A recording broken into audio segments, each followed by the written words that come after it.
امام حسن کے پاس ایک شخص آیا، حضرت امیر معاویہ میں بیٹھے تھے، تو اس نے امام حسن سے آ کے کہا کہ حضور اولاد نہیں ہے، کوئی دعا کر دے۔ تو جو ہے میری بات پر، اب بھی لوگ پیروں کے پاس آتے ہیں نا، ماشاءاللہ سے اللہ خیر فرمائے، تو پیر صاحب اگر وظیفہ بتائیں تو وظیفہ چونکہ پڑھنا پڑتا ہے وہ کام مشکل ہے۔ حضرت امام حسن سے آ کے وظیفہ پوچھا، اس شخص نے کہا حضور اولاد کوئی نہیں تو وظیفہ بتائیں، تو آپ نے فرمایا استغفار پڑھا کر۔ کیا کر؟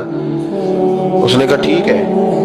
تو حضور پھر میں دوبارہ کب آؤں؟ تو امام حسن کہنے لگے بے اولاد ہے نا تو، استغفار کا وظیفہ بتایا نا؟ کہا ہاں۔ فرمانے لگے اب اس وقت آنا جب اللہ تجھے 10 بیٹے عطا کرے گا۔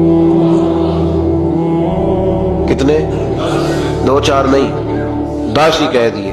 تو حضرت امیر معاویہ رضی اللہ تعالیٰ دیکھا، کہنے لگے حسن اتنا بڑا دعویٰ؟ آپ فرمانے لگے میں نے کہہ دیا نا تو اللہ فضل کرے گا، ہاں ہاں اللہ خیر کرے گا، خیر ہو جائے گی۔ وہ شخص کئی سالوں کے بعد آیا، کئی سالوں کے بعد، تو حضرت امیر معاویہ کو بھی ساتھ لایا، کہنے لگا حضور اللہ کے فضل سے اللہ نے 10 بیٹے عطا فرمائے، پورے 10 ہی اللہ نے دیے۔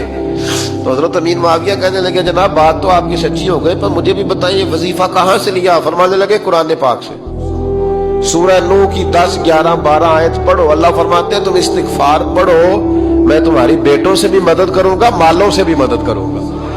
تو میں نے استغفار بتائی تھی اور قرآن میرے اللہ کا ہے، رب کا وعدہ جھوٹا ہو سکتا؟ فرمایا 10 بیٹے ملنے تھے، میں نے کہہ جو دیا تھا۔